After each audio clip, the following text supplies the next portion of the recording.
Right now, your dog is watching you. Not because they want something, not because they're hungry, not because they need to go outside. They're watching you because you are the most important thing in their world.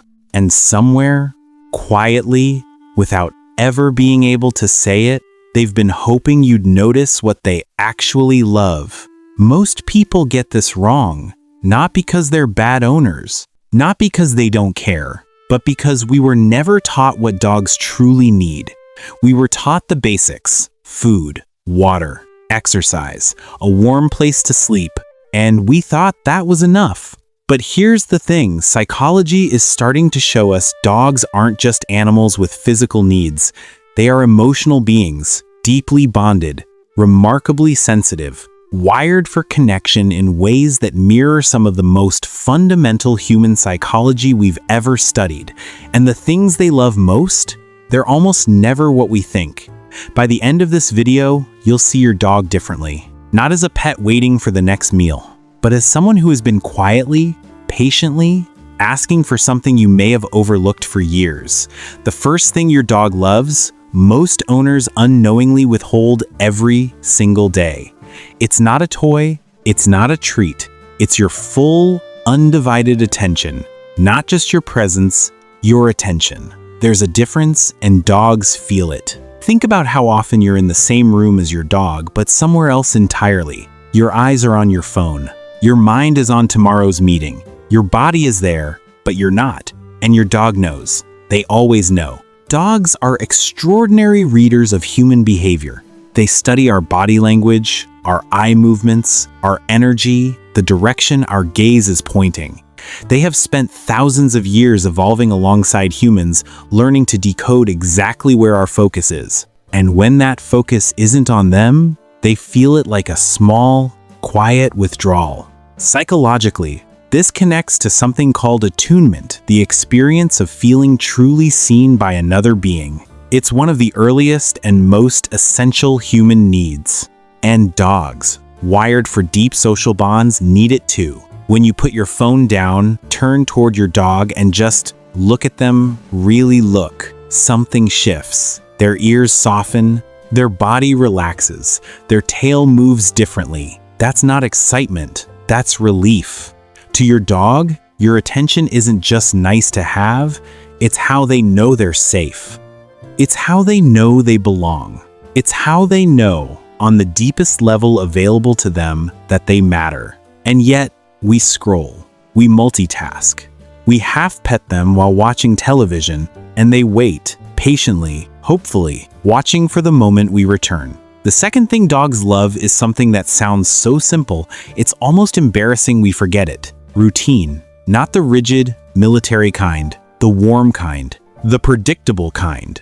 The kind that says, I know what comes next, and that means I'm safe. Dogs don't experience time the way we do. They can't look at a clock. They can't read a calendar. What they have instead is pattern, rhythm, the familiar sequence of a day unfolding the way it always does. The sound of your alarm, the smell of your coffee, the moment you reach for the leash. These aren't just signals for what's coming. They are emotional anchors. Psychologically, predictability is one of the most powerful regulators of the nervous system for humans and animals alike. When we know what's coming, the brain can relax its vigilance. It doesn't have to stay on alert. It doesn't have to brace for the unknown. It can simply be. For a dog, routine is the equivalent of a steady, warm hand on their shoulder. It says, nothing bad is happening. Everything is okay. You're home. When we disrupt that routine, irregular feeding times, inconsistent walks, unpredictable energy in the house, dogs don't just get confused, they get anxious. That low-level hum of not knowing is genuinely stressful for an animal whose nervous system is finely tuned to read environmental cues. You don't need a perfect schedule. You just need enough consistency that your dog can exhale. But here's where it gets deeper. Because the third thing dogs love isn't just about what you do with them. It's about how you make them feel when you do it. Calm, settled energy. Dogs are emotional mirrors. This isn't poetic language, it's neurological reality. They attune to the emotional state of the humans they're bonded to with a sensitivity that is frankly remarkable. When you're anxious, they feel it. When you're angry, they absorb it. When you're grieving, they come and sit beside you without knowing why, only that something in you has changed and they want to be near it. This is the oxytocin bond. The same hormone that drives human attachment, the one that floods a mother's brain when she holds her newborn, is released in both humans and dogs during positive interaction. Eye contact, gentle touch, calm, close presence. Dogs aren't just fond of us. They are chemically bonded to us in ways that parallel the deepest forms of human love. Which means that when we bring chaos into the space, frustration, impatience, erratic energy, they don't know what to do with it. They weren't built for that. They were built for the campfire, not the storm. Your dog loves you most when you arrive home and take a breath before you open the door. When you sit on the floor with them for no reason, when your whole body says, "I am here, and right now everything is fine," that energy is not just comforting to them. It is, in the truest sense, what home feels like. And the fourth thing, this one surprises people every time: play. Real play. The kind that has no agenda, not training disguised as play, not fetch you half-heartedly throw from the couch, not a toy you toss in their direction before going back to whatever you were doing. Real play where you're in it, present, a little silly, fully committed to the moment. Dogs understand the language of play on a biological level. The play bow, front legs stretched forward, back end in the air, is one of the most ancient and universal signals in canine communication.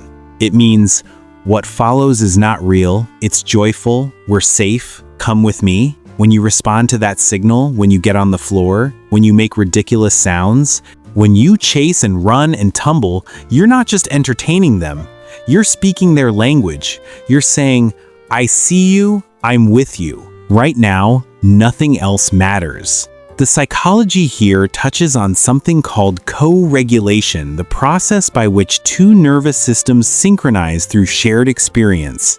Joyful, embodied play is one of the fastest ways to bring two beings into the same emotional space. It creates trust. It creates safety. It creates the kind of bond that holds even during difficult moments. And most owners almost never do it.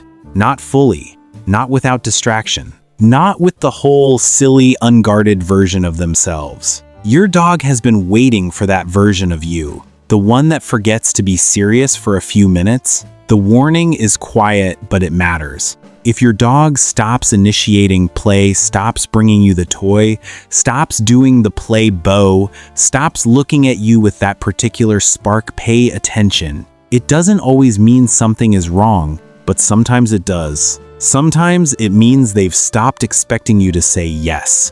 And that shift from hope to resignation is one of the saddest things a dog can feel. Don't let them stop asking. And the last thing, the fifth thing, is the one almost nobody talks about. Your dog loves when you simply exist near them, not doing anything, not performing affection, not trying, just being, breathing, present. Still. Think about the times your dog has come and laid down beside you while you read, or while you worked, or while you did absolutely nothing. They didn't want to walk. They didn't want to play. They just wanted to be in the room where you were, in the orbit of you. This is one of the most profound expressions of attachment that exists in the animal world. In human psychology, we call this proximity seeking, the instinct to stay close to the person who represents safety. It's what children do when they're scared. It's what we do when life feels uncertain. We move toward the people who feel like home. To your dog, you are that person. You are, quite literally, their secure base, the place they return to, the constant in a world that must feel, at times, bewildering and loud and full of things they cannot explain. You don't need to perform love for your dog. You don't need treats and games and grand gestures, though those things matter too. Sometimes the most profound thing you can offer is just your presence, the slow rise and fall of your breath, the warmth of your body nearby, the fact that you haven't left. to your dog, you are not part of their world. You are their world. And the beautiful aching truth is they've known that all along. They've been showing you in every quiet moment, every lean against your leg, every time they followed you from room to room for no reason at all. Every time they looked up at you with those eyes that hold absolutely nothing back. You don't need to be a perfect owner. You don't need to change everything. You just need to notice what they've been quietly asking for. Because they've never stopped asking, and they never will. If this changed how you see your dog, follow for more.